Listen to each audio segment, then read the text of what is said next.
How's everybody doing today? OT. Oh shit, he just pulled up.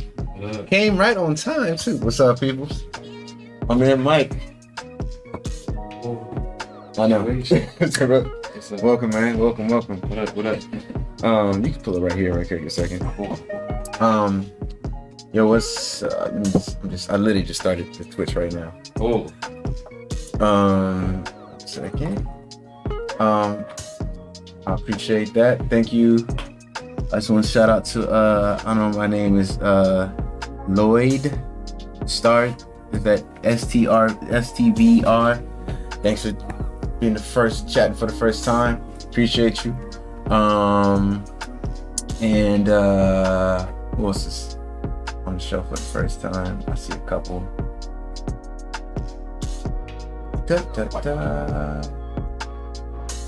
We got Zay Sims here for the first time in the chat. Thank you for tuning in. And who else? Yeah, well, people will be rolling in. We just kind of getting started. So, but thanks for tuning in today.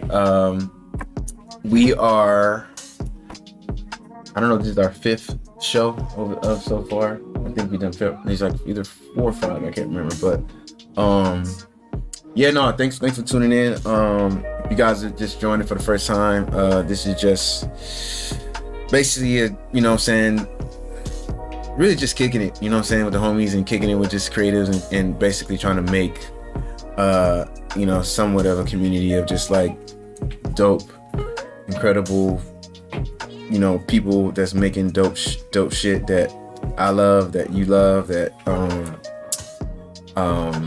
is, you know, basically trying to make, you know what I'm saying, stuff that lasts, you know, longer than the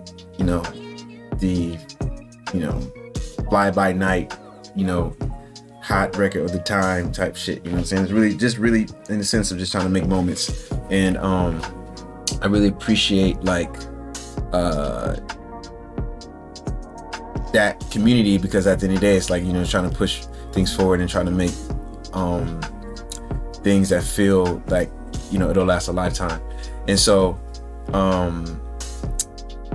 yeah, I think that's just the goal of the show, and trying to just really provide that and trying to push forward in that, and also to just kind of like network in a new way. And obviously because of the internet and just the way it's expanded, and you're starting to see, you know, a lot of the behind the scenes things that are happening in music, and that's what's happening. And so I think it's just like just a really dope way of like connecting with people who listen to the music that I make, that other producers are making, that other artists are making, and kind of connect with you know, fans who really love the process. And so this is just an extension of that, and wanting to just really connect with folks, and even for me to learn about what people are, you know, tuning into, what people are loving, what are people excited about, what's the changing of like the times and changing of the sound. And so, you know, this is just that type of environment and shit. So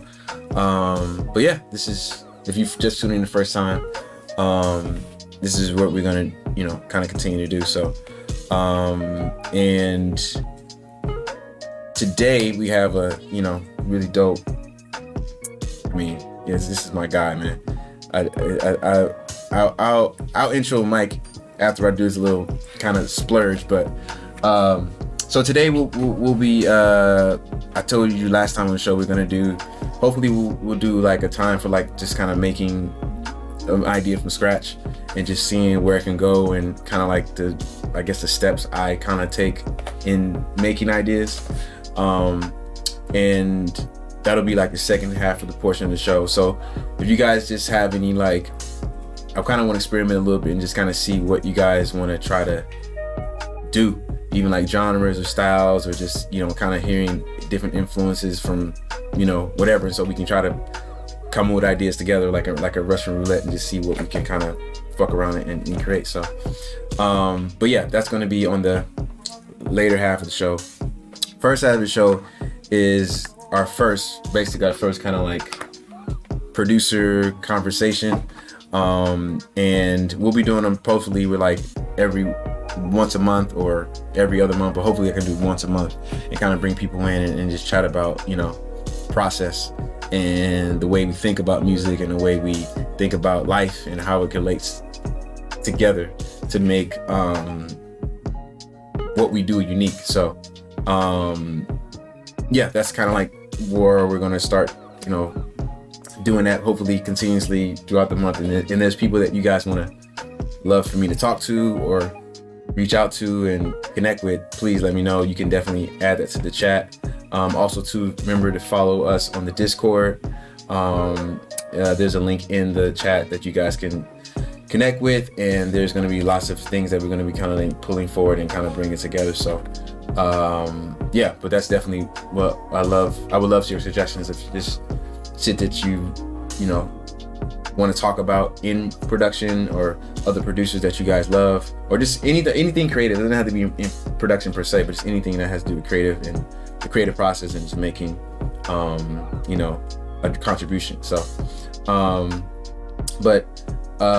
please today, I'll intro. When we start talking, obviously I want you guys to interact and have questions as well, but I want to definitely start off by introducing my guest for today. This is like I don't like to say my big brother, my little brother, which is just a typical shit to say, but this is definitely like one of my really close friends, and I definitely look at him as a brother. And he is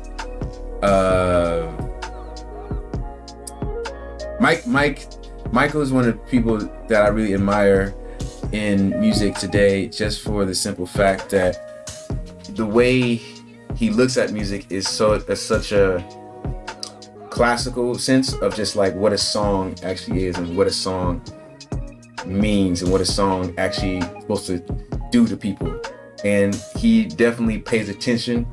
Mike pays attention to music way more than I do. I'll tell you that for sure. Because Mike is obviously Mike is a producer.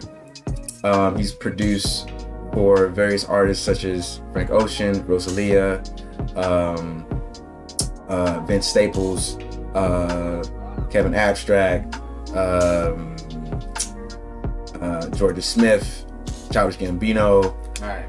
I'm just listing just for people to know, like, you're not some just fly by night, beat maker. But Mike is just, but what I love about Mike in general is just like Mike is a producer, but he also in some ways is a true songwriter, and understanding like the power of the song and what the song can be and like where it can go to. So but I think it's just, and we'll discuss a little bit about his process, but I think you'll find it unique, just the way he approaches the music. And we talk about this shit all the time. We're just like, what are we trying to do? At the end of the day, we're trying to make moments. So, Mike, and how do we? Here's some headphones too, because I feel like you're just talking without my headphones. But, and he is, we are native African brothers, so that's very important, because it's definitely time for the Africans to like shine, because you know what I'm saying, it's like it's actually cool to be African, because back in the day we know it was not a cool thing. But Mike, introduce yourself. What's your full name? Full? No, not what people know you as. Michael Uzowuru. You guys get that? Uzowuru. Okay. Roo. See, I fuck it up. See, I'm African, so. But no, man. Thanks for coming today. I know it was super last minute. Let me turn some of this music down. I feel like it's a good little backdrop, but I did make this beat actually. Let's see, turn this down. Where's iTunes? Okay. So, there we go. It's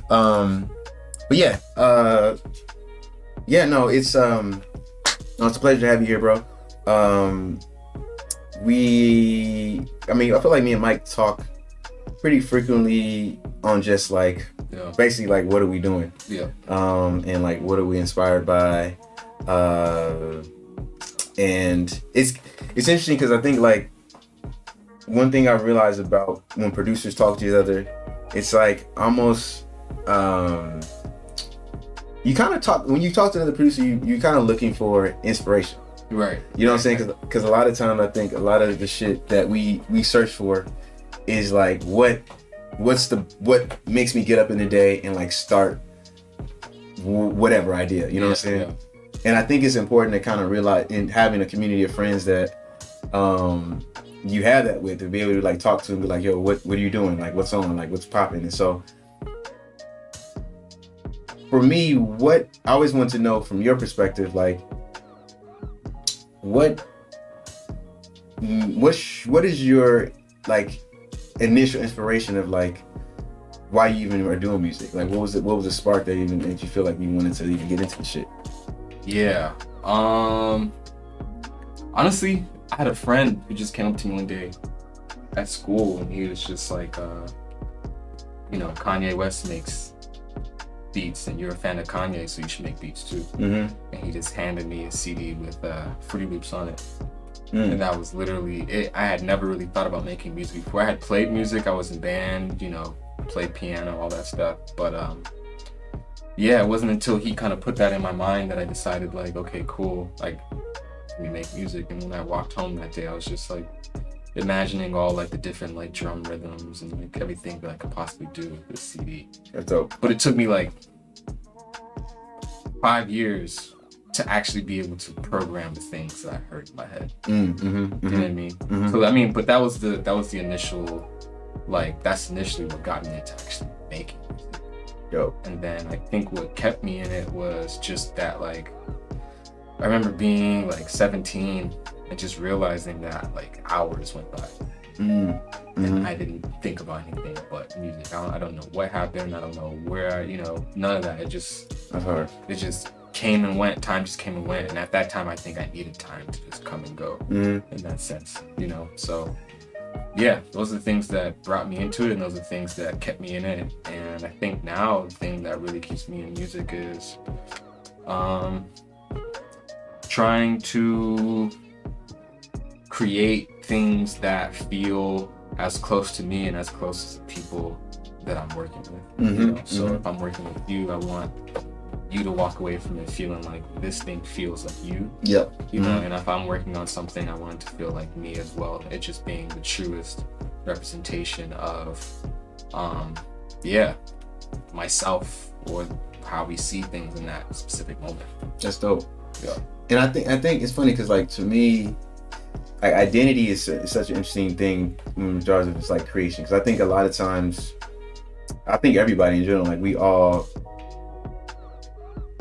when we grow up and we want to do something great, we always have a form of imitation. Yeah. You know what I'm saying? To figure out how to point, like, I like this idea. I like those. I like when I always say, like, dressing, like when I see someone who wears like this really fly ass outfit, you're like, damn, them kicks is fire, or like them pants is fire, and so you go to the store and you want to get that exact same outfit because you know it's cool.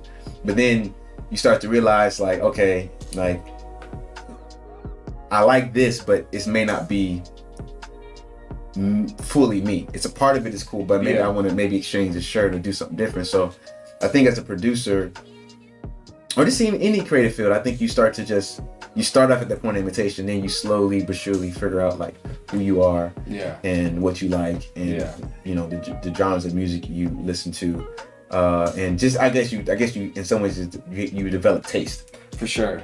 For sure, yeah. You develop your own personal taste. I think one person I used to really like copy and just try to emulate was Jay Dilla. Oh, absolutely. Absolutely. Like, big time. And the weirdest thing is I see how it benefits me now, the things I learned, trying to chop samples and try to chop samples like him. Like just the way to listen to music itself, just like the type of listening it takes to make that type of music is so transferable to all different genres and all different types of worlds, to where you have all these, because he was chopping like bossa nova, he was chopping funk, he was chopping soul, he was chopping psychedelic, chopping ambient, the list goes on and on and on. He was doing it in ways, you know, you have to have a real appreciation for what you're listening to. Yep. To chop it that way. So, Yep. you know, that just kind of like helped me, I think, be more versatile, but also like bring some of that chopping to other genres, or like bring, you know, yeah, just the knowledge, or just the, you know, just that background. Yeah. No, I agree. I think it's funny. Dilla's probably my biggest inspiration as a producer, just from a standpoint of like, I love Dilla made me realize how diverse hip hop is. Yeah. In the sense of like genres, where it's like, you know, most musical genres have kind of like rules. Yeah. You know what I'm saying? Like you have rhythm rules, you have chord rules, you have all these things, and hip hop is the one genre where you be like, well, we can take all of that and make something totally different and reimagine it. So Dilla's choices of what he would sample, or what he would like flip, was like kind of genius to me. Yeah, for sure, genius. Really brilliant. Real brilliant shit. You know what I'm saying? And it, you know, it was innovative. You know what I'm saying? So I think for really me, innovative. Yeah, I agree 100%. Like just taking these things that are kind of like cultural moments and being able to reimagine it to a new generation, or, you know, make something new. I think one thing I liked about Dilla was that he was just clever. Yes. And I think cleverness in music is low-key a really underrated aspect of it. You know, just doing the thing that maybe no one would think of, or like, I don't know, just being smart with what you have, and like kind of being surprising with what it is that you do with it. Also, like, even like on the Far Side Running, if you notice that those drums pretty much never repeat. Yes. Like the kick is like different the whole way through. It's a different pattern, but even if the kick does do something that's maybe close to the same as something that happened before, its relation to the snare and what the snare is doing in this new bar or whatever it is, where it's doing something similar from before, is now a whole different relationship to the you know, the kick to the snare, and then the hi-hats, and just the whole thing. It's just like cool how he would just do things like that. Wow. I never even realized that. It's the little things like that where you start to realize, oh, this person is like, they're like thinking, but they're also expressing themselves in the nuance of the music.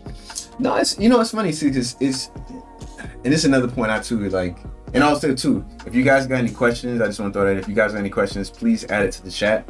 We'll go through and pick some dope ones to ask Mike, that you guys, you know, are inquiring about, or just want to, you know, chat with us about. We can go over. So, but I do want to say, like, it is dope. I look at like producing with samples specifically is like loops. Yeah. But like, how do you make the dopest loop that is like something that is like, you want to hear that shit for 13 hours. Right. And and Dilla to me was like one of the people that could make a magic loop, but then add the shit that still feels like it's not a loop, but it's off kilter, it's something pockets different. Yeah. And like those are just things that you start to pick up, like, oh shit, like he really is like moving this beat, and I don't even realize it, but it's just the loop is kind of going on. Like, that's the trick that magic loop is like, it's like gold to us. It's gold, man. You know, finding that one thing that you can just listen to over and over again, and somehow, like, I mean, I obviously love, you know, songs that like have a bunch of like changes and like they go from here to there and blah blah. But like when you find like one of those songs that just is a loop, and it still like just lives on forever, there's something very special about that. I'm not saying it's better or worse than like any other type of song, but there's something very special and specific about it. And he does that well. I also just think that that's just one of the gifts of just sampling, is finding that magic, that magic moment, that magic loop. Yeah.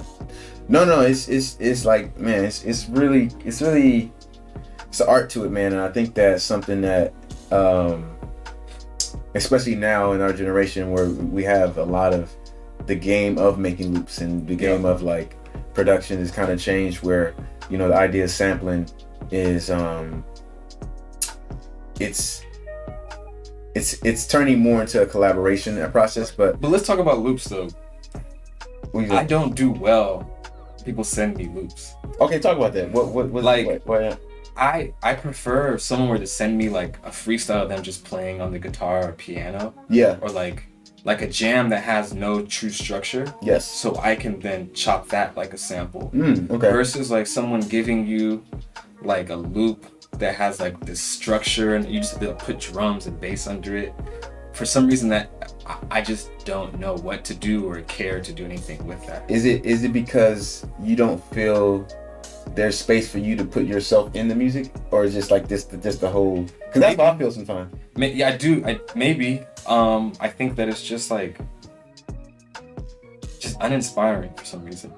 Like I think that's a good point, because I think like the game of loops now is first of all, it's oversaturated. Oh my gosh! But it's a lot. It's just a lot. Like I talked about this earlier, where it's like now that the game is like it feels like it's a lot going to happen, so you're just you're picking through everything. Like if you guys, I don't know if you guys experience this, depending on how old you are, but like if you guys go to the record store, like digging for records, is an art. You know what I'm saying? Like literally, you go to the record store, you dig for a vinyl, and you could be there for hours on end.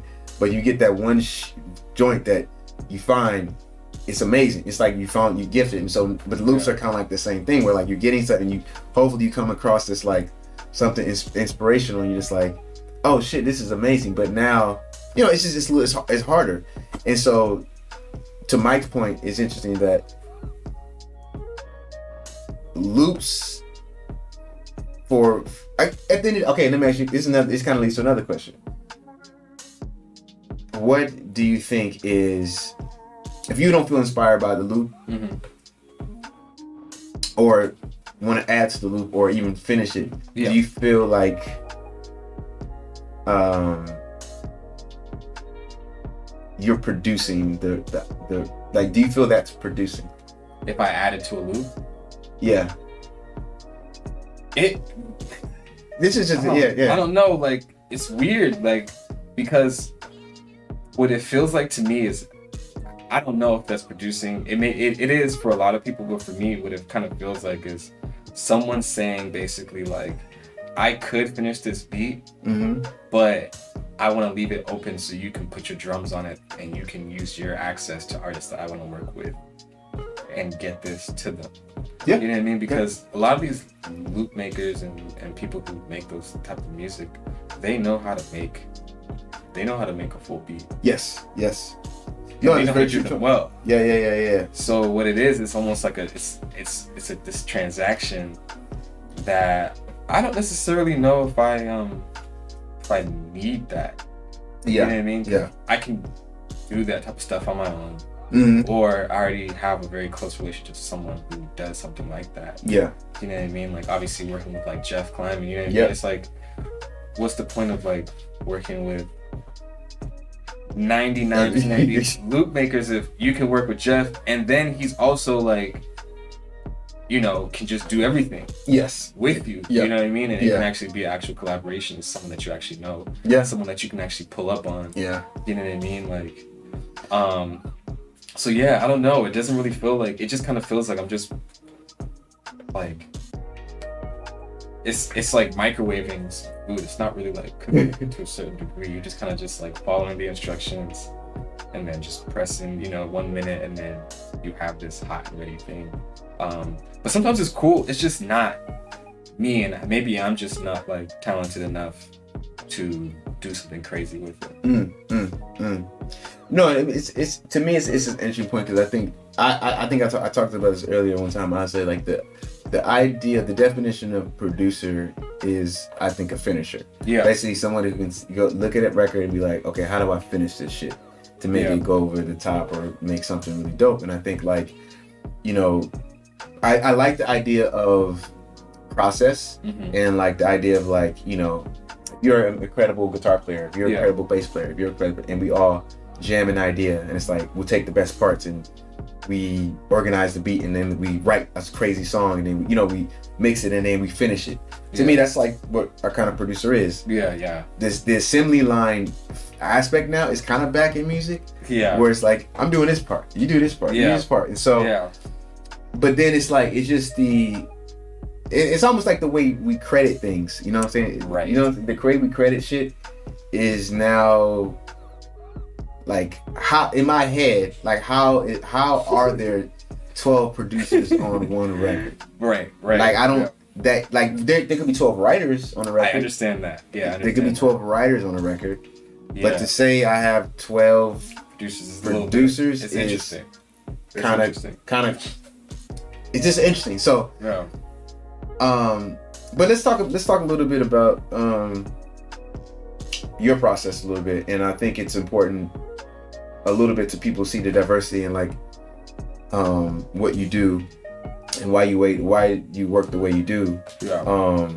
And to me it's pretty genius, because I think the first time I worked with Mike, I think we actually got in the studio, and like I think either Jeff came by. Yeah, I remember that, the spot in North Hollywood. Yeah. And so we were working, and then like, you know, that was the first time I was working with Mike, and Jeff was working, but Mike was like really like basically like kind of coaching. Like he was like, all right, nah, don't do that. We need to pull this back. This format, this thing I did, it was almost like you saw the painting. Yeah. And you really would like do that. And then it was, and sometimes, and I didn't realize too, when you're working and you're like, when you're on the computer or you're playing keys, like your mind is not thinking sometimes about the overall song. Right. Yeah. You're just like, yeah, you're in it. This sounds cool. It's a different brain. It's a different brain. Yeah. So what was in seeing that process of just really like, kind of like classically producing in the sense of like listening to take, knowing how to move structure of the song, like what was that?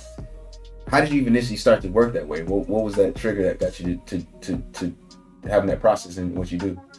I think that was like working with instrumentalists. Okay. Earlier on.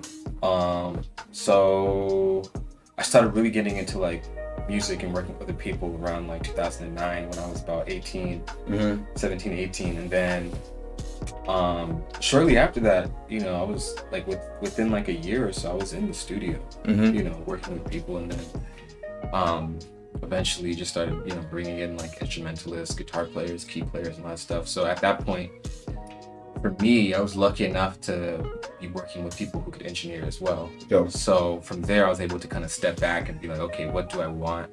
And I remember one session I had in 2013, it went horribly because I didn't know what I wanted from the person who I was working with. It was a guitar player. It was Jeff Giddy. Jeff Giddy. So, and I remember like, I didn't know how to get what I wanted from him. I remember that moment being like, okay, I need to be like clear and I need to see things a certain way. And also I just been like lucky and blessed to be like in sessions with other artists, not even having a role in the room, just being there. So I was able to, you know, sit back and see how other people did things, see what's working, what's not working, and just able to have a perspective and an opinion and a point of view on songs. And it all just kind of came together to turn into how I kind of just see things and kind of just step back from it sometimes. Because sometimes it's nice to just be in my computer, no one around me, just programming, just making stuff. And then there's something else that happens then after I take that, export it into like, let's say, Pro Tools and sit with an engineer, and I'm able to kind of step back and look at it and be able to arrange it more from like this like imaginative place versus like a super like technical, really close place. You know what I mean? No, that's dope. That's interesting. I think that's a good point. Like I think the idea of working with musicians or instrumentalists or people who can play is it's kind of like conducting to some degree. Like it's taught, like that process of seeing you work the way you did and the kind of like seeing other really producers work like my guy DJ Khalil, thinking of like I'm even seeing Quincy shit like Just like watching producers who did, I guess you call classically producing when you're working with musicians. Yeah. It's an interesting thing because, like you said, you almost when you work with musicians, you have to know what the fuck you're doing. Yeah. You can't fake it because they're in there just sitting there and be like, you gotta have direction. You gotta be we going here, we're going left, like we're going up, down. And so you gotta like really know what you're doing. Yeah, you can run across mistakes, and those mistakes can turn in like to crazy moments. But even then, you have to be aware of the thing that is a mistake that you then know what to do. Yes, exactly. So exactly. you have to be aware at the end of the day. Yeah. One way or another. No, and it's super true. I think like, and I think it's an important thing to go to the next step, which I want to know, like how has that process, and then you going to the format of like getting with an artist and an artist making a song out of these parts and pieces and things, and like how do you process like, okay, this is a good song just because we got the production sounding right, the songwriting sounding right, like what are things that you do in regards of just like getting it to the artist, having them listen to it, figuring out what the song is like? What are those kind of steps? Oh man, honestly, I think I'm just super lucky working with certain types of artists. One artist who writes beats. Yes. Okay. Is like. Yeah, that's true. Because you can really get in your bag when you make beats. You can really like, okay, just like craft something that is like so uniquely you that isn't maybe as attainable if you have someone who's trying to fit the structure of what they're trying to express. You know what I mean? Like, so, you know how sometimes some songwriters will be like, oh, you know, this thing is kind of doing this, but now I want to go here type thing, which is cool. And that's like, you know, that's a whole different thing. But I think it's just a blessing working with artists who can write to beats and who write to beats really well. You know, so I think that's one. And yeah, I don't know. It's just catching just, I guess, a vibe or some sort of energy with them, you know, always having stuff to play. But also just knowing how to take something maybe in the room and just like flip it on its head. In one way, shape, or form. But just always being ready to kind of like make something sound good or interesting enough for them to want to write something too. That's dope. No, I think that's an important key thing. I believe that 100%. Just to me, I don't know if you said it or somebody said, but I think the real key to being a producer is basically being a great problem solver. Yeah, for sure. It's like going into a situation and being adaptable. And being like, okay, what are we doing? All right, I got these ideas. Let me play these for you. You're not fucking with those? All right, cool. Okay.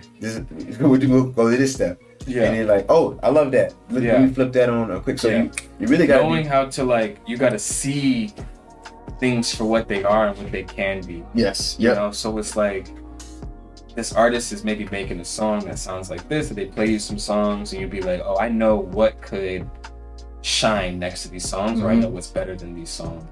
You know, and I know this is something that you could do that possibly could work for your career or work for like right now, or you know, whatever it is. You're just thinking of like literally a million things at once. And just trying to like funnel it all into some productive like thought or emotion somehow, some way. No, I agree. Another thing that I realized too about your process that I like is the honesty. Right. I think the honesty in like a good song and being able to tell an artist, this is a great idea, this is a bad idea. This is it's not finished. All these things kind of in some ways like really, it's kind of like your job, but sometimes when you're trying to get on, you're trying to make some money. When you're trying to get hot, whatever that term is, you do shit to kind of compromise shit, and this is something that I think everybody has had a challenge at some point in their career, I'd say. what are the but one thing I appreciate about you is that you stick by your guns in a way where it's like it really almost benefits you way more, because it does. Yeah, it's like the honesty. It's like, I don't know. It's like the power of no. Yeah. And when you basically say, I'm not doing this, or this is not this. Yeah. New opportunities come. So why do you feel like that, you being so honest about the process of where a song is or where artists helps you in your career? I think because like I have this like theory that what you do to get on is what you have to do to stay on.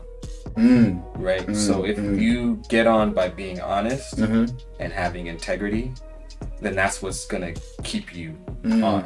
Right? Love that. Now, if you get on by lying and like, kind of just trying to finesse your way into situations, just kind of doing whatever so you can get on the song or get on the album, you're probably gonna have to keep doing that to keep what you love. And keep your spot and keep your, that career going forward. So for me, it's just always about like, can I do this forever? And does this benefit me? Is this something that I know I can do? I think I am someone who, and I want to be a truth teller, and I want to be somebody who people can trust. You know what I mean? And like, if that's what's getting me in rooms, people trusting me, and like people like looking for my honest opinion, then I can probably get into almost any room. Versus like, if the thing that gets you in rooms is like something I just can't do, it's gonna be hard for me. If I just do it once, it's gonna be hard for me to keep doing that thing. You know what I mean? So it's just all just about like what is sustainable. And what's true to me, and like what like is actually like who am I? Type of thing. I love that. I just think that at the end of the day, it's like, honesty is such a key factor in the process of doing and being in a creative art form, because I think a lot of times, especially when money comes into play, especially when ego and just like just like a falsehood of like where you really stand. These artists have a real challenge, you know what I'm saying? Because it's like the art that we do, and it's so momentary, and so it's gonna change. It's gonna be high at some point, it's gonna be low at some point. And I really sympathize for that, and I really empathize for that. It's hard, man. Like people are really putting themselves out there and like really like exposing themselves, and for someone to listen to that stuff for a minute, be like, oh, that's cool. All right, you know what I'm saying? It's like, it's crazy, bro. We really put, like, if you think about it, we put hours and hours and hours on end onto one song. 3 minutes and 20 seconds. Right. And somebody could listen to that song and be like, cool. Andre has a whole verse about that on Sorry. With T.I., where he's like, it's boring. Like, basically like someone, you could do all this and you put something on, someone's just like, this is boring. But that's that's just, that's life. And that's what I'm saying. Trust me, I'm not complaining about this shit at all. But that's just the reality that we all think that's the reality that we're living in that space. And it's kind of, to me, I know I'm competitive, because I realize that I'm as I got into art shit, like I realized how competitive I really am. Same, And you just like, okay, I'm gonna prove these motherfuckers wrong, or I'm gonna really go at the shit hard. Where it's like, I'm doing something that's like, you guys said I can't do. Same. But to the point, the honesty is such a dope point, and I think like there has to be someone in that room to speak the truth and to really gear things in the right shit, because you might not get that with the entourage, the girlfriend, that your manager. You know what I'm saying? Because when you're paying someone, or doing whatever, it's a different conversation. So I think Yeah, I just think it's important, man. I really do think it's important to have that in the process, and I love that. And I love that about what you do and how you've gone about your career. Another thing I was thinking about too was, I think we and you talk about this. I think you kind of pointed about it. Working, me and Mike talk about this all the time, but working with like artists. Yeah. Not working with songwriters, working with artists. Yeah. And I think me and him, as we've had a privilege of our careers in some ways going artist direct first. Yeah. And kind of being spoiled. It is a privilege, and we are spoiled for sure. Yeah. It's just we've been spoiled to work with some incredible people. Yeah. And it's kind of a thing where it's like the highs are the highs, and then when you get off the mountain, you're just like, oh shit, this is not this doesn't happen every day. It's ghetto out here. It's real ghetto out here. You know what I'm saying? You're not trying to, man, it's tough. It's really tough for me. Like you go from like working with some of these like artists, and then you get into a room with someone else, and it's not about being a new artist or being famous or not, because it's like some of these new artists, some of these unknown ones, are some of the ones that we're lucky to be working with. Yes. Yep. But regardless, it's just getting in the studio with someone who's not on a certain level artistically, and like doesn't have a direction for themselves, and it's just not tapped into themselves. It's super hard when you work with someone with such a strong point of view and frame of reference. Yep. So you know how to fit yourself in to their world. Yep. Pretty seamlessly, because you're just like dealing with someone's authentic self. Yep. And there's just some artists that just don't have that, or don't have that yet. And for me, it's just like, man, it's like, it is like falling off a cliff. It's almost like like in basketball, be like the veteran team. Yep. They can show up for like the big games, but then like they have to play like a lottery team, and they're just like fuck around and losing. Right, because it's just like you don't have the motivation for that always. So yeah, it's that balance for sure. No, man, it's crazy, man. Somebody says congratulations on the Grammy. Oh, thank you. Who's that? That is Young Skirt. Yeah. He says congratulations on the Grammy. No, it's if you guys know, Michael did won a Grammy for best album of the year, basically, for in the Latin Grammys with Rosalia's album, which is fucking amazing. But the point I was saying, like you're basically working with these artists who are like the best of the best, and you kind of come down. And also to another point, like we work with a lot of artists that take 4 years, 5 years to put on an album. Yep. So I kind of want to talk about the gap, like those gaps. So it's like where you're working on something and you have,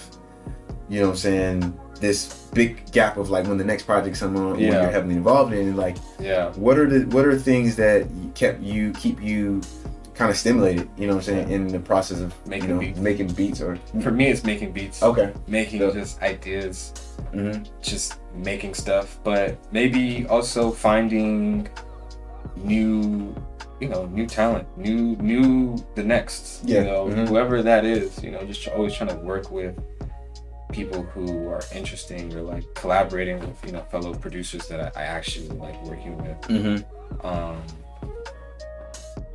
Just finding ways to like improve. I remember there's like this interview, I think, with No ID, and he was talking about like working on 444 with Jay-Z, and I think he said Jay-Z like asked him like, man, what have you been working on lately? And No ID was like, I'm working on getting better. And I'm like, man, I feel that. I really, really, really feel that. And I think that that's an important thing. And I wouldn't be surprised if that answer that he gave Jay is part of the reason why they, went on to do that whole album together. Because I think that super respectable But also, yeah, if you're just continuously getting better, just finding new pockets, new bags. Like, I remember before, like, working on Rosalia's album, at one point I was just like, I didn't even know I was going to start working on her album, but I was just like, I want to make 1,000 beats by the end of the year. And it was like July, right? It was like June. So I started making like 10, 15 beats a day, like, or ideas, you know, things, drums, chords, whatever it is in one way, shape, or form. And what ended up happening was, you know, after like a week or two, you know, I started kind of running out of ideas. So then I was like, okay, how do I create sounds and like patterns and things? And how do I create new ways to do this to almost where it's like almost automatic? And a lot of the things I was doing in that time where I try to make, you know, these 1,000 ideas by 6 months, you know, in 6 months, I ended up using a lot of those skills I learned, a lot of those new like processes I learned on her album, you know. So it's just like just preparing yourself for when, you know, someone calls you up and it's like, you know, like, let's work, so you have something to like actually like offer. And it was the simplest things. It was like just having like, you know, Amazing Slowdowner. Yes. Just having that, you know what I mean? Just being able to like, oh, I think I unplugged. Oh, you plugged right there. Right here. Other end? Yeah, so it was just like, even just being able to just like listen to music differently and just play it at a different speed to be able to, you know, direct how you want a song to go, or, you know, Serato sample, RX8, which now it's RX10. So many things, gross beat. You know, just so much, effect rack.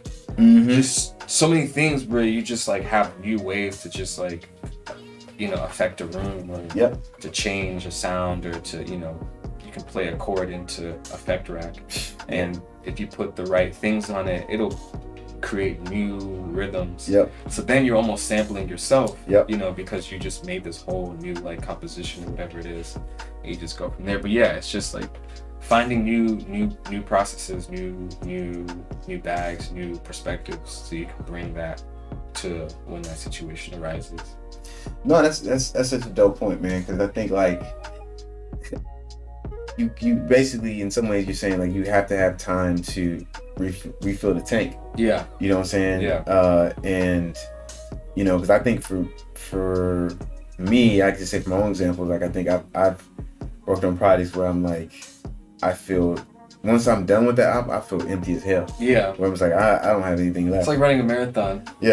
At the end of it, you kind of feel just like, all right, well, now what's next? And it does like it does something to you to have to start over, but it's also that you love the process of starting over and really kind of figuring out, all right, what is this, or what is this new process, or what am I doing, and starting to just build that catalog for yourself and ideas, and absolutely just getting better as a person is what I think honestly, I think we're all striving for. You know what I'm saying? I don't think we talk about that enough. It's just like, how are you getting better? How are you taking the step to like talk about things from a new perspective, or a new learning point? Like, you know, like I like for myself, and obviously you too as well. Like we've gone into fatherhood now, and I'm pretty sure it's affected you. It's a whole different way of you just brain.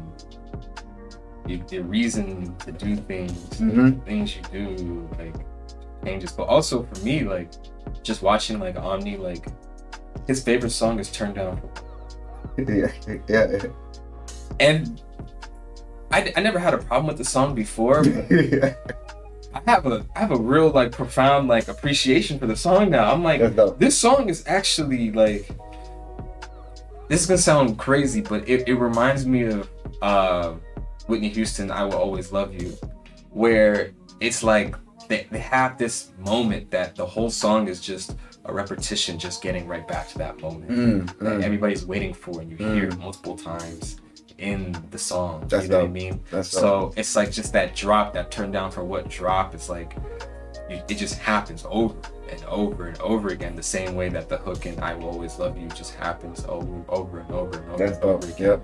Yep. And that you know you have something special when that's the, you know, you like, they're just waiting for it. Even though they've heard it before, they're just waiting for it, and the build up is always worth it every single time. And just to see him just like react to it, I'm just like, oh wow, this is a very effective, super effective song. Really, really, really effective song. And just the music that he reacts to, I'm just like, I get it. Like, to him, I think it's like a lot about like drums. He really, really, really loves drums. And yeah, that rhythm is just, it has to almost kind of come in immediately. None of that building up, like, you know, none of that stuff. Like, it just kind of has to just like, just get into what it is. So yeah, I mean, just that aspect of just having a child is just, life changing.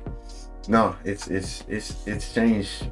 It's definitely changed me in a positive way of just like, to be simple for me, it's just paying attention. Yeah. Because I think for me, it's like, you start to realize how much you block shit out. Yeah. Even in your process of like being kind of tunnel vision of like, this is what I'm aiming for, this is what I'm going. And you start to see with having a child, or just even like building a family, like, you have to kind of spread that out more, because now it's 3 other people are affected by it, 1 other person affected by it, and like you start to see like, okay, what's happening over here, what's happening here. So it does make you think a little bit. I mean, you almost strive to be a bit more like efficient. Yes. Yeah. Or like wiser, more clever, better. Yes. You know, because you know, you may not get to be in the studio every single day with this artist.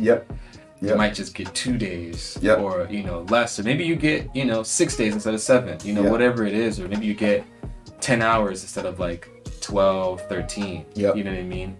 So when you get there, you kind of want to like, you know, be sharp and be on it, and also just work on things that are worth leaving the house for. Absolutely. Or, you know, stepping into your room and your studio and like locking in.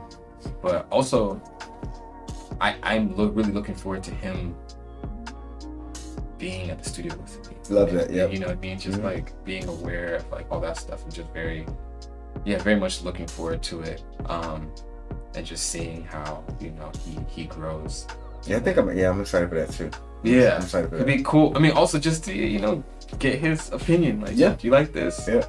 I just feel like he'll be really honest with me, and I won't take offense to it. It's like, okay, cool. I just want to make you happy. You know, that's it. I just want. Because he's gonna say it with love, like. Right? Yeah. No. Change it. Change that. This ain't it. Oh, I like that. Yeah. Like, you're like, okay, like let's get that. That's dope. I mean, I play him music that I work on now. Oh yeah, fire. And you, like, there's this one song, one of this Dominic Fike song. Where he like sings the words. That's dope. Yeah. And I'm like, oh wow. There's either he just really loves watching me listen to this song, or it's either way. It's like, it makes me love the song even more, believe in the song even more. Yeah. You know what I mean? And I think like, wow, this is very special that I even can share this moment with you. That's dope. Love that. Love that. It's crazy.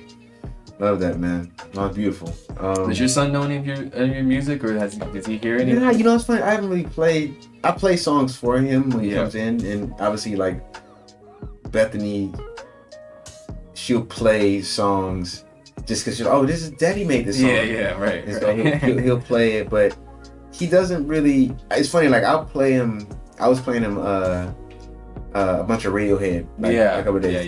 It was weird because he was just jumping around like happy, like like, and I was like, oh, so you fuck with this? Because we'll play him a bunch of like ABC 1 2 3, Muppet Babies, Sesame Street shit, and then literally he'll do, but he went after him. He was like, oh, so you like this rock shit? I was like, okay, this is kind of hard. Well, you know, there's like well, first I'll say, one of Ani's favorite songs is Bizcochito by Rosalia, which I produced. So the fact that he even like like he has like a real reaction to that. Yeah. He has no idea.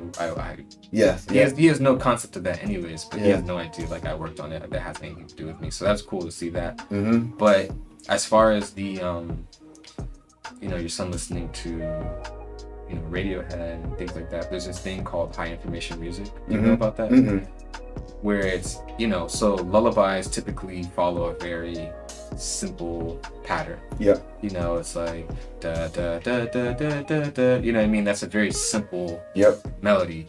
And then on top of that, typically lullabies don't have any chords. There's no real harmonic structure to the song, right? But high information music is music that has complex harmonic structures, complex melodic structures, complex rhythmic structures, and it's really good for children's intelligence to hear songs with more complex rhythms, harmonics, and melodies in these songs. So as they learn and memorize things, they're memorizing more complex rhythms. So classical music, that's why it's really good for kids. But also jazz, also anything else that just has complex harmonic structures, because now if you're listening to like a regular C major triad, there's only 3 notes that you have to have a relationship to. But now if you do more like a C major 7, now that's more notes. You know what I mean? So when they're getting that relationship to music, it's a more complex and dense one.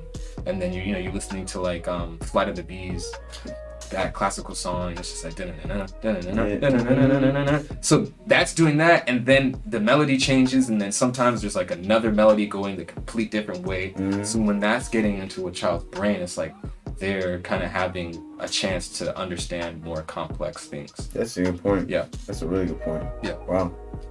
Hey man, he gave y'all some. He just gave y'all some shit. These are the things that I didn't do.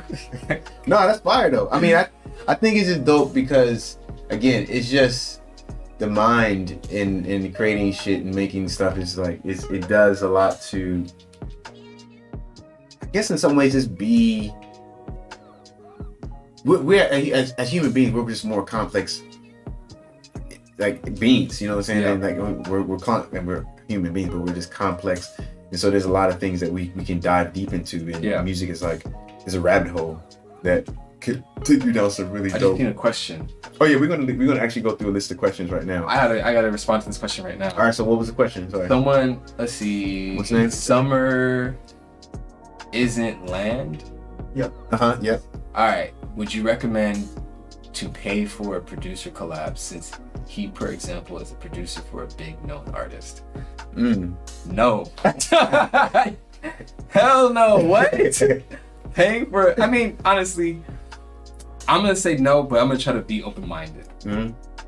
Like maybe it could possibly be good for you if you know what to do with the collab and whatever comes with that afterwards. But if you're paying for a collab, you probably don't know what to do with whatever could possibly come with that collab. So I would just say paying to work with someone isn't a good sign. Yeah. Not saying that it's always going to be bad every single time, but it just doesn't feel like this just doesn't seem wise. No, I look at it like, and I'm not. I mean, I don't want to say I'm shitting on anybody, but I'll just say it anyway. I think the whole hustle from high standard producer and all the and these are things that I've known about for years, and just like, I guess I look at the idea of paying someone for like help. Yeah. It's just a rabbit hole, man. Like, it's like an interesting when you actually are paying someone to help you. Like, it's not help. It's something else, and you're calling it different things. And so I agree with Mike. Like, paying someone for that, like, and I'll say this too. If someone thinks you're dope and you play them something, they don't want you to pay them. They either want to try to take your shit or they want to sign you. They want to there's a lot of things that happen in the sense of, like, if somebody loves what you're doing and see the skills, they gonna try to scoop you up. You know what I'm saying? And like bring you on their team, like, oh, come work with this or do this or that. Like, to kind of like pay someone Yeah, no. I mean, but again, it goes back to like what you do to get on. Yeah. Is most likely going to be the thing that you're going to need to stay on. Yep, exactly. You know what I mean? Yep. No, hey, that's a good point. That's a great point. Yeah, like if you're going to pay, when will you stop? Yep. You know, at what point, like, and things aren't promised. Yep.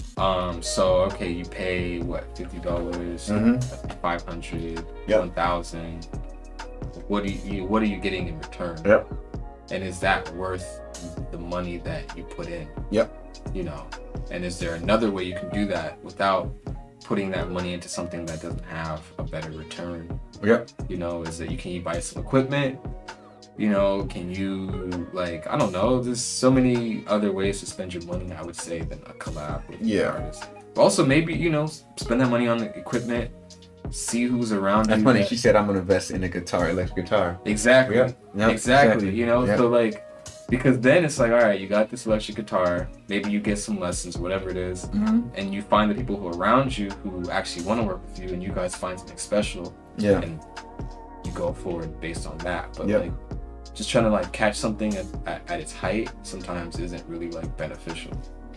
I'll say this, it's funny because now, I'll just say this last point, and this is my point. I think now we live in a time where you could play something and you can shout it out to the world in a unique way, where it's like, for example, if you're in New York City and you see someone in the subway playing saxophone or playing some shit, and people are going, like, now it's an interesting place where like you could shout your music out into the world and somebody's gonna hit you. And like before, a lot of the internet shit changed the existence of like connecting with people and like finding the right people that's gonna fuck with your shit. Yeah. And so now, like, you just don't have to go through certain avenues, you know what I'm saying? Not many gatekeepers. The gatekeeper shit is done. The gatekeeper shit, for better and for worse. For better, for worse. Yeah. For better or for worse, the gatekeeper shit is like is starting to change, and I love that. You know what I'm saying? Like it's changed up how you can make, you know, music and make a living off your art. So do you have any other questions? We're gonna go through some of the list of questions, and okay, cool. So let's see. Let's go through some of these. There we go. Okay. So first question. Michael. Yeah. Did you go to college for music? No. I had an internship with Omas Keith, my second semester of college, so of community college. So it's like 6 months after I graduated from high school, I got an internship, and then I was just around different artists that I, you know, really looked up to. A lot of them weren't known at the time, and now they are known. And just being around them, watching them make stuff, that was like college to me. Yeah, that's dope. And you were around when you worked with Omas. Artists that were around at the time were,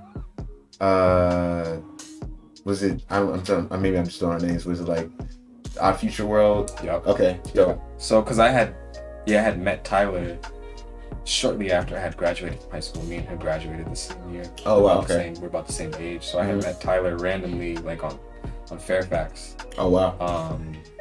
And he introduced me to pretty much everybody that I ended up working with, and he kind of changed my life. That's just like how he is. But yeah, so that's how I met Frank. That's how I met Vince. Dope. And through that's how, you know, I met like Earl and everybody else in Odd Future, and just like, you know, that's just where I learned a lot.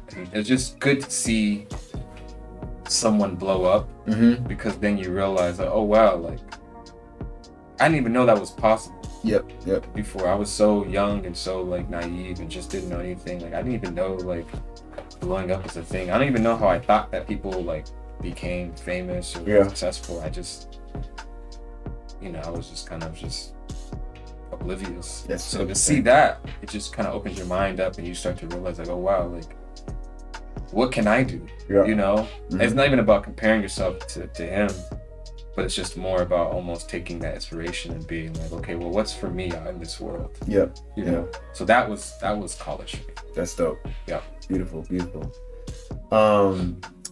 Summer Island, she asks, some advice on people with tendinitis producing. Is that what is that's the ear, like earring. Oh, okay. What's I that? thought maybe that was gonna be like a D's nuts joke. Yeah. Sorry to anybody with Is that tinnitus. tendinitis? Yeah, Tendinitis? tinnitus. Okay, tendinitis. I would say use that however you can to your advantage, one way or another. Obviously, that's not great advice, but I don't know. I don't know anything about this, so if it makes you listen differently, lean into how it makes you listen and bring that to the music. So therefore, you always have a different approach. That's what I would say. Awesome. Yeah. Beautiful. Zay Sims asks, would love to know your thoughts on producing albums and if you'll do one soon. Oh, a producer album, sorry. Would love to know, want to know your thoughts on producer albums and if you'll do one soon. My thoughts on producer albums. Some of them are great, some of them aren't. Will I do one soon? You know, obviously there's always that, like, it's always intriguing, but I think if I do it, I have to do it for the right reasons. Yep. And the music just has to be great. You know, I can't just, I personally can't just do it just to like do it. Dope. And I'm also just, like, I'm comfortable talking to you now because, you know, you guys are my guys, but like, I'm pretty shy, you know? I'm not really like trying to like put more of my direct self out to the world. I'm kind of trying to put less of my direct self out to the world. Yep. And I just really like working with artists and just like that being my audience. Dope. And then their audience is who they make the music for. Oh, I like that. You know what I mean? Love that. Somebody named Dahi's my father. I don't know why would somebody do that. You've been in the chat for a minute. Let's go. Nice to meet you. Dahi is my father. When you get sent demos by unknown artists, what makes you want to work with them? The voice, the lyrics. Would love to know what flips the switch from strangers to collaboration, and what that looks like. Is that for me? That's for you. I don't think it's for me. Oh, true. Yeah. Maybe. Right. All right. Feeling how it feels. Yeah, how it feels. The lyrics for sure, big time. And if they have a good taste in beats. Dope. Yeah. I think for me, you know, but lyrics, if someone's really great lyricist, yeah, I'm all in, because I personally feel like either that's a gift that you can't just, you know, not everybody has, or you worked really hard. And either of those are like, is who you want to be working with. Yep. Either someone who works really, really, really hard to the point where they can make something great, or someone who just has a natural gift. And then when you have those two together, it's just like, yeah, like I pretty much have to work with you. That's dope. And an interesting, unique perspective and point of view, I would say, lets me know that I should at least give it a shot. That's dope. I love that. A couple people in the chat said they would love to hear both of you guys answer the question. Wait. I think for me, I guess for me, like I'm always looking for voices. Yeah. And specifically, if I'm looking for artists, I need somebody that can cut through the noise. Because I think for me, and this is my personal taste, I listen to the music first, then I listen to the lyrics later. And it's because for me, like, I'm always thinking of like, how can you grab my attention? Yeah. And I think because to me it's like it's almost like how many different ways can you say one thing? Yeah. And sometimes the voice, it's like acting. Like the voice sometimes can carry the show or the film, and make you really pay attention to what someone has to say. So for me, that's super key. And then I think beats is, your ear has got to be kind of crazy. Yeah. A little something is like, why do you do that? Oh shit, that's good. Why? Yeah. If an artist makes me, in a good way, ask why they did that, I would love to work with them. Yep. I would love to work with them. Yeah. I think that's one thing I really like about SZA's her melodies. Like, why would you even choose that melody? Like, how like such a genius. SZA's crazy because she's a rapper, really. Right.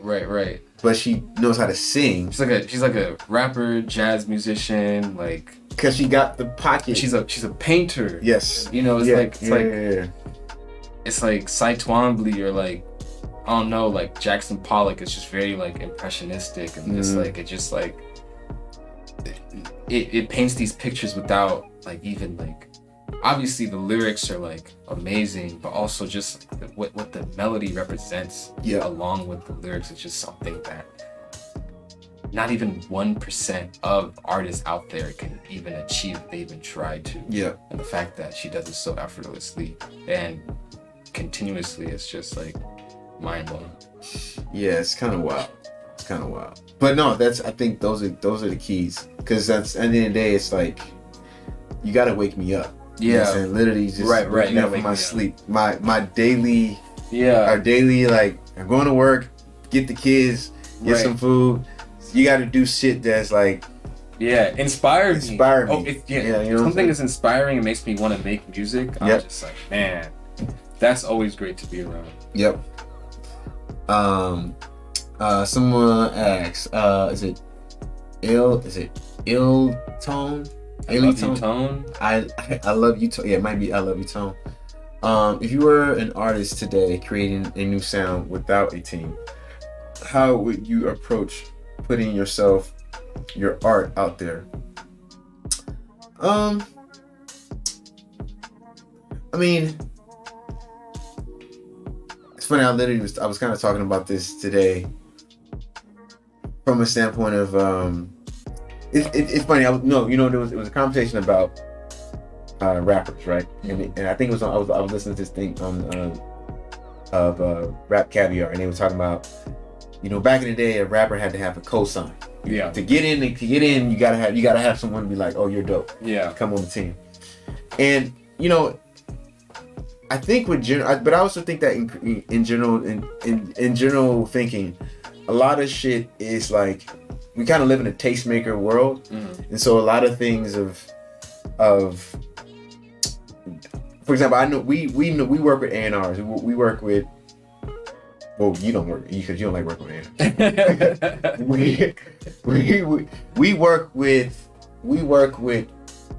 We're in contact with a lot of different people who their job is to look for shit. All they do is just dig. They digging for music. And so like the Pigeons and Planes or I can't think of what other websites that are like kind of like the new hot artists. Yeah. Like Fader was on that for a while and finding like But the point is basically it's like it's hard to say like one particular way. I think that it all depends on your, like Mike was saying, like what are you willing to do to get into the game, and like knowing that you might have to keep this gimmick up for the rest of your career to stay sustained. So whatever you're doing, like make sure that you're comfortable doing that consistently. And I think that's the simplest answer I can say, because there's a lot of different approaches to like becoming a success story, and someone listening to your music and putting yourself on a SoundCloud link and sending it to this person and be like, oh, this is dope, and then that person hits you and like come to this, it's I can tell you thousands of stories of what it is and how to make it, but at the end of the day, like everybody is gonna get their shot. You know what I'm saying? You're gonna get that call one day, and you just gotta be ready to shoot the shot, and then when that happens, you can roll and things start to roll. But just make sure whatever that approach is. Yeah, because it's like you can obviously focus on putting yourself out there, and I think that's wise. And whatever if you do figure that out, you will probably greatly benefit if you also have it figured out what you're gonna do when people do pay attention. Yep. Yeah, you know? exactly. Because you, like, if you do get that shot, then it's like, all right, were you in the gym practicing, or were you just sitting there waiting for your shot? Yep. You know, were you just wanting, or were you actually like preparing? Yep. You know, and so I think like, yeah, just get as good as you can, and then identify what you do well and what sets you apart. Yep. And I think try to lean into those as much as possible. Absolutely. So therefore, when people come to you, they're coming to you for something that they can't get anywhere else. Yep. You know, and I think that's one of the best ways to get on and to put yourself out there. No, that's the best way I could even explain it. Like literally, you just gotta find something that, again, we kind of saying the same thing, but it's in a way, but in some ways it's like, yo, you just literally have to be able to go outside, put on that outfit, and say, this is who I am, this is what I do, and people gonna notice it. You know what I'm saying? Like you'll be surprised. Everybody's looking. Yeah. Everybody's looking. Like, you know what I'm saying? Everybody's trying to find originality. Everybody's trying to find something dope, because I'll say this one thing too. This is another point. We've worked with some of the biggest artists, and one thing I say you realize working with the big artists, them motherfuckers be searching for the next shit. Yeah. They like, and I say that in a good way, because a lot of times they're always looking for like somebody doing something different, because they've done things for such long at a high level or a certain way, like, and they need a new spark to like figure out what's the next thing for themselves. And sometimes they'll take the energy of this unknown thing and put it on them and make it seem like it's theirs. Right. But it's not really theirs. It's just that's how energy works. Like it's a thing that's constantly, like, people are always searching for shit, and then trying to figure out. And you realize some of the greats that we consider greats, they be hunting. They be hunting for that creativity. Inspiration is priceless. It's priceless. It's like what's better than being inspired? You don't need food. Nope. You don't need money. You don't even need health. If you're inspired. If you're inspired to live, if you're inspired to get to the next day, if you're inspired to create, me personally, like, I don't. It's everything to me. You know. No, it's the key, man. It's really the key, because a lot of this shit is just like is the hunt. Like, that's just the hunt, and then when you get printed, because I can talk about this shit forever. When you're in the process of in your room and you find that sting and the world doesn't know. It's a magic moment, you know what I'm saying? It's the magic shit. Like, once it's out in the world, it's done. So you don't have control of it. When you in your room and you craft something and nobody knows it's dope, but you do. It's special. Well, I mean, that feeling of like making something, the audience is just you. Or your friends. You like it's so special to you that you know, like, there's this album I made 2 years ago now, and I've never put it out. It's an ambient album, but like sometimes I just enjoy just like listening to it myself, or sending it to my friends and letting them listen to it. And I haven't even heard it. You gotta send this to me. I gotta send that to you. But that being the audience, you know, and then eventually, you know, when I feel like it's the time for the world to hear it, that'll come out. But like, just making something that even just you just simply just like, and that you just like listening to, that's a pretty good feeling as well. Oh, I love that. Yeah, and I need that album. Let's see, a couple more questions. Let's go down to beat making. Let's go. Okay, from okay. Any advice on crafting a groove? I've noticed songs I'm drawn to have this engine of an inherent groove driving them. Any tips to help craft this groove? I'm not put you on down. I mean, I said it's a hard question. You know, I will say this, and this is what I realize. Drums, or making a groove, whatever it is, if it's coming from the bass or if it's coming from the rhythm guitars are coming from, you know, the drums. A lot of it is a thing you have to. The groove locks in whatever the record's gonna be. Yeah. If that makes sense. Like the groove is basically like, oh, this is what we're doing. We can't change it because we basically have to kind of abide to this. So you gotta think, if you think of records, think of the groove as, the way I look at groove is like, how can I take this groove and put it on something that necessarily doesn't go with something, and then like I match it and see if I can make something new. Yeah, juxtaposition is exactly juxtaposition is the key. So if you're making pockets, and it's the crazy thing now is like there's so many ways of like creating new pockets, and just the technology from different samplers to different drum MIDI programs to everything. Like you can make unique grooves and like make something that feels like super unique and super dope, and you can experiment and try sounds and try shit. And so I think the key is just knowing that the groove is basically going to lock into what the music is going to be. So just be very direct and very know what you're doing, of like why you're making a choice. Because a lot of times, like you said, you can come up on an accident and it sounds cool to you, but it may not be as conducive for writing a song. You know what I'm saying? Because sometimes the groove can make people feel uncomfortable, depending on what it is. But if you said it right and it sounds great, then I think you can make something dope. Let's see.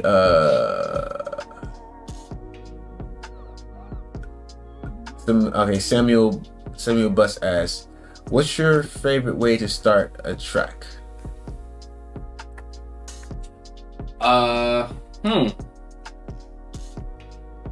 Favorite way to start a track is, I don't have one. I don't have a favorite way to start a track. I think that it just varies like day to day, week to week, month to month, year to year, honestly. Like, the way I was making things last year or the year before, like in 2020, is so different than how I make things now, you know, and where I start from now.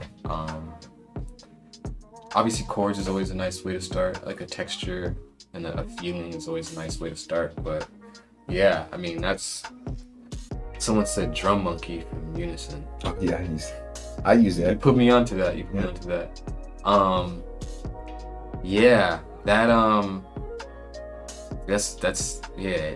varies every single day for me. Yep. Every single day. No, I agree. I think I just say there's not a right or wrong way. I think at the end of the day, it's like whatever actually gonna inspire you. As simple as that. Because some days I'm just doing chords. Some days I'm just doing beats. Some days I'm just doing drums. Some days I'm just doing. I record sample sounds. Just a lot of random shit that like makes me, spark the idea. So there isn't really a right way. Yeah. Should move on to marketing, or what's the other question? Here's a good one right here, especially for you guys. All right. What's a good one? Which one? The top one. This one. What tool do you guys have saved in your back pocket in case of session? All right, so just move on to the flow of creating. Is there anything you implement in the session to spark inspiration? Keep the session flowing. Gross beat. Oh, gross beat. Okay. It's like parsley. You can put it on anything. I've gross beat using Fruity Loops, right? Yeah. I haven't really used it. Man. Gross beat will chop up chords, drums, the whole song, vocals. And then you can. It's the way I use it. I'll stack gross beats on top of each other, and then I'll do the wet knob on the effect on some of them, and I'll start to just like create something that always samples, just playing songs can always get something going. Also just turning the song off and starting with you. Helps as well. There's so many different things.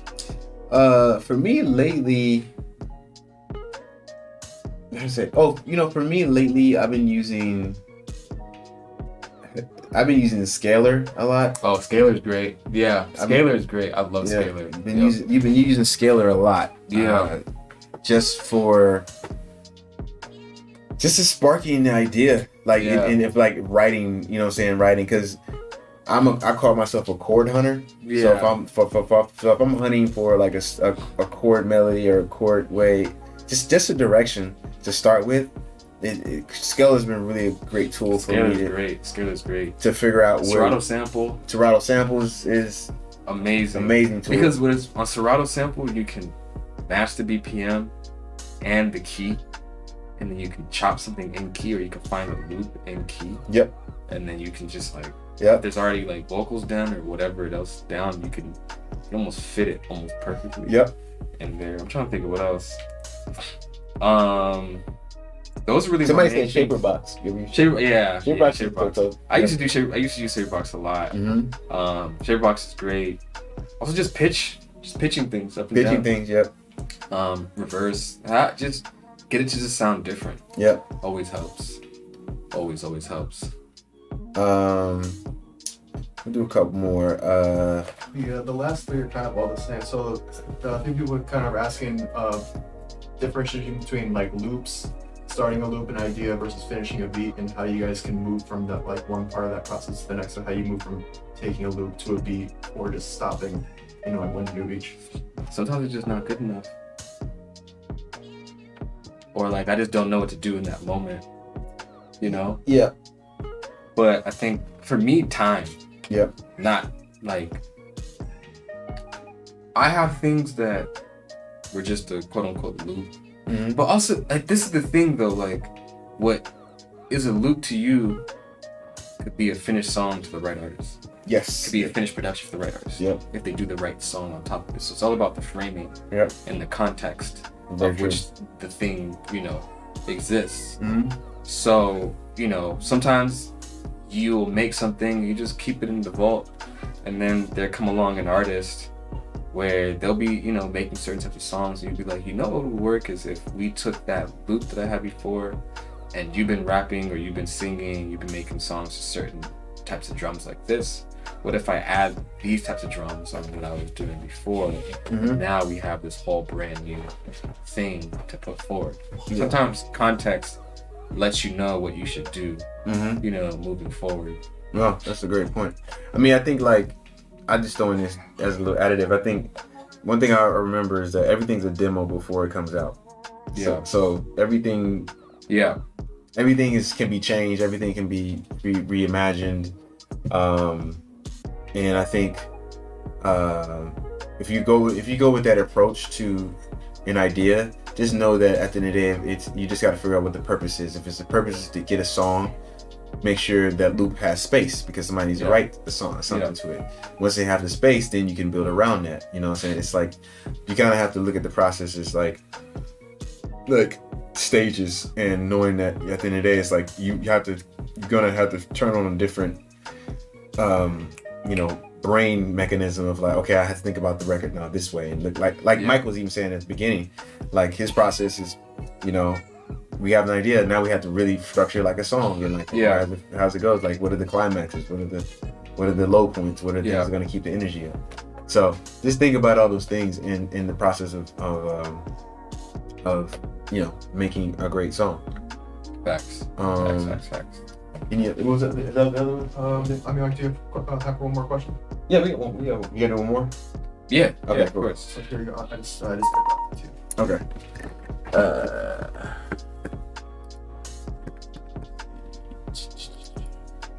Okay.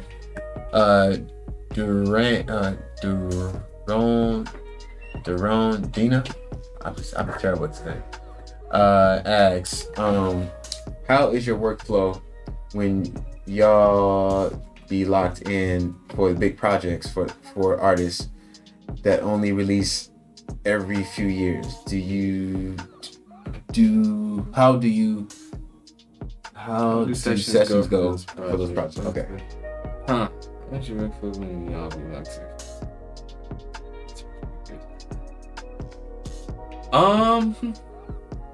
in? When over years working on an album, you literally work so many different ways.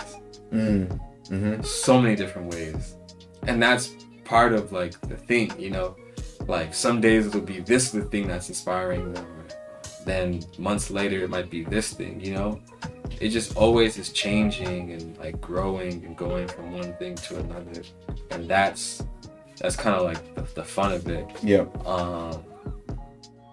Playing stuff going from scratch, bringing other people in, you know, bringing in beats that other people have made, working on songs that they already have, flipping those songs. Mm-hmm. You just kind of just like, you know, you go into these things and you just find new ways to just, you know, be effective and be of service in the studio and to the process. No, that's dope. No, I think like Mike was saying, like there's with different artists that I've worked with, we've taken just different roads to figuring out like the inspiration.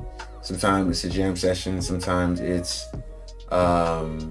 you know, conversations in the studio, sometimes it's conversations, you know, theories, like having theories around music and having theories around like theories and perspective. Exactly.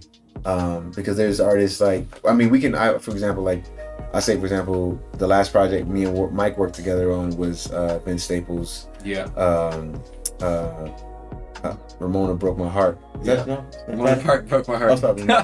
Ramona Park Broke My Heart. And a lot of that album was conversations. Yeah, a lot of conversations. You know this. Yeah. A lot of conversations. Like just talking a lot about what to do. Yeah.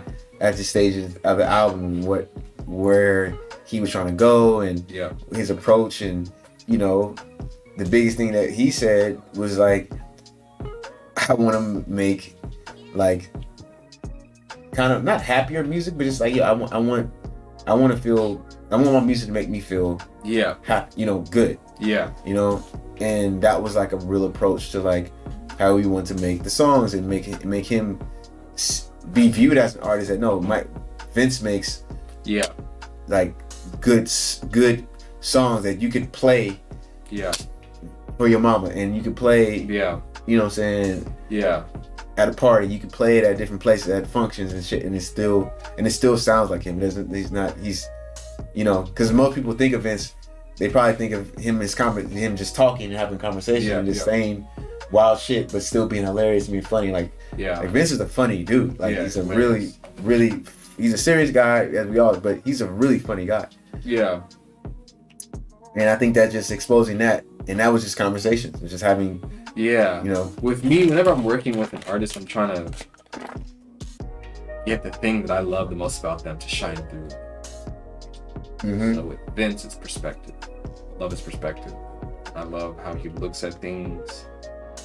And a lot of people don't know, you know, he's really diverse. You know, you can ask Vince, you can call Vince up and ask him, what couch should I buy? And he'll give you 10 references. Do you know what I mean? So it's just like that person that I know him to be. Like, I want that to shine in music, because I think he's a super special person. So I you know, it's like working with people who you can even feel that way about, you know, and then getting that out of it through the conversations, through just listening to them, you know, just knowing them and getting to like kind of just take in who they actually are.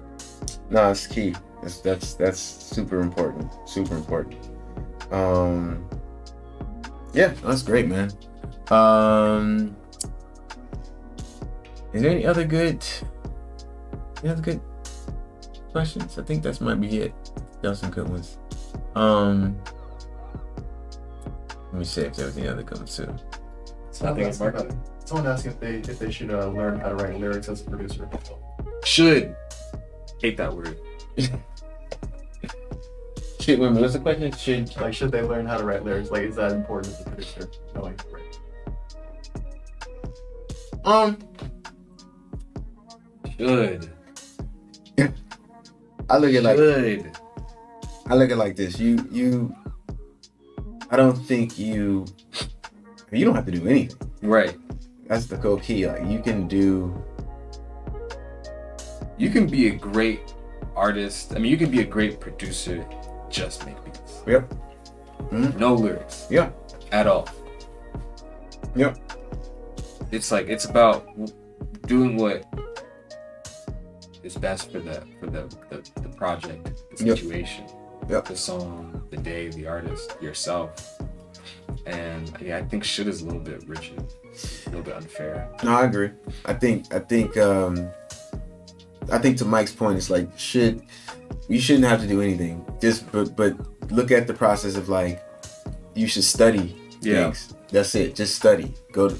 Be better, constantly evolve as a creative and figure out ways of like tapping in shit that you didn't think you could do. Yeah. Because at the end of the day, it's gonna help you bring those skills to another person and they're searching for what they're looking for.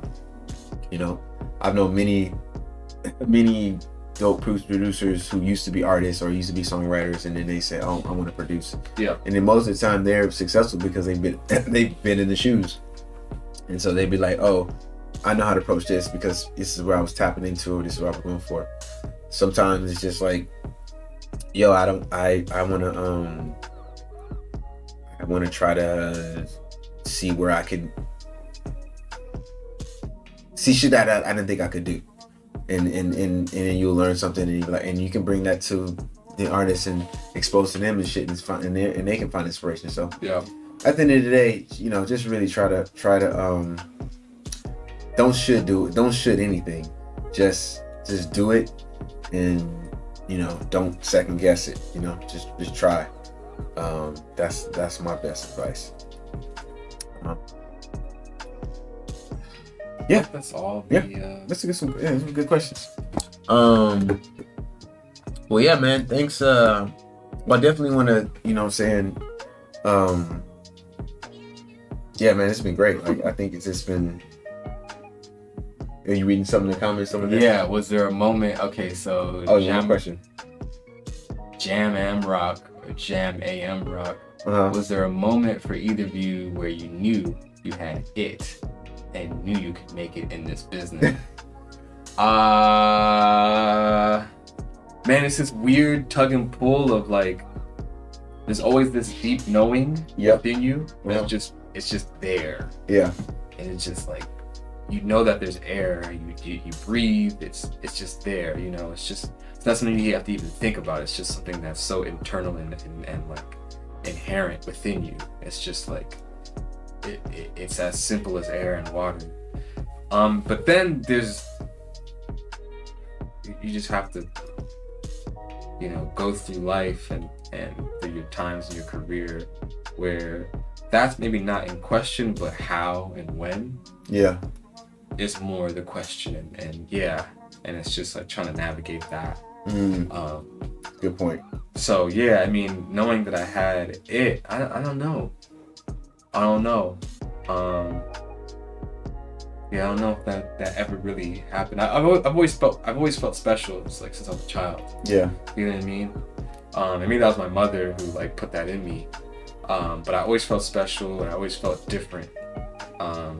So yeah, it's just always just been about like how do I continue to just like get better and get closer to who I know or who I feel myself to be. I love the answer. Yep. No, I mean it's confidence and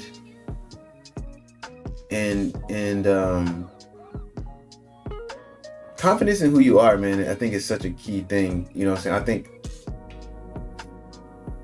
I wouldn't say there's moments where I knew I was on and I knew it was great, but I just knew I just remember when I worked on some interesting beats or interesting ideas, and then like it's always the weird ones or the ones that sound a little bit different that trigger some of the best artists. Yeah. And then like you realize, oh shit, they was on the same shit I was on or what I was, and they kill it.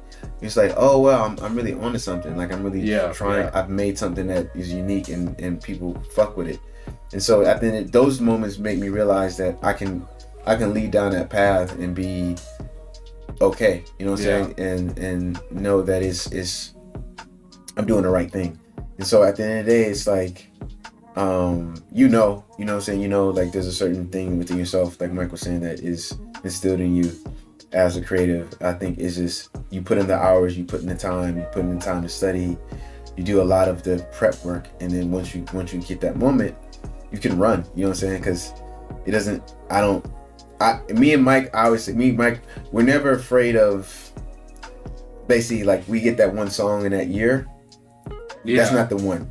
We are in my head, we was like, that's not the one. Like, the next album or the next thing. Yeah. It's kind of like the creme de la creme, you know what I'm saying? Yeah. We're not worried about that one thing because we know, we have it, and we're just trying to exceed and keep pushing forward. So, once you feel it, you can do it. You know what I'm saying? It's not it shouldn't leave you. It should be a part of who you are as a creative. So, but no, I love that question. Yeah. I low-key gotta get back to baby. I know you gotta bounce. So, thank you. No, I appreciate it. M1 is really special. What are they talking about? The computer? Oh, Nick King. Yeah. Is that or Dead Prez? But yeah, that is a good one. Great, that was a good one. Well, thanks for tuning in, bro. I really appreciate you coming by. I know you got family time, and I know you cut into this, but thank you. Gotta get to it. No, for the wonderful conversation. And if I don't have to, like, I won't even say if when you want to connect with Mike, but if you want to hear anything he's a part of or doing, you can obviously check out his Twitter. He announces, different music and things he's working on. If there's anything you want to plug. Yeah, I want to plug Hannah the Fourth. Okay. Auxiliary priest. Hannah's great. Love Hannah. She's the one. She's the best. She's great. Get to know her. Auxiliary priest. What is that emoji that she? Oh, the sound emoji. Yeah. It looks crazy on. What's this, Discord? Yeah, no, this is just the OBS. OBS. Bro, I don't know how to do any of this. I'm like, yeah. But but thank you for tuning in. I was gonna do the beat joint, but I feel like we're going over time. So, but I promise on the next show, we'll actually have time to do it. I might actually try to do one later this week if maybe after Thanksgiving. So, but I'll let you guys know. And appreciate you. Tune in if you want to connect to the Discord. Info's in the bio or it's in the chat. Connect with us. And if anything else, appreciate the time, and I will see you guys very soon. Peace.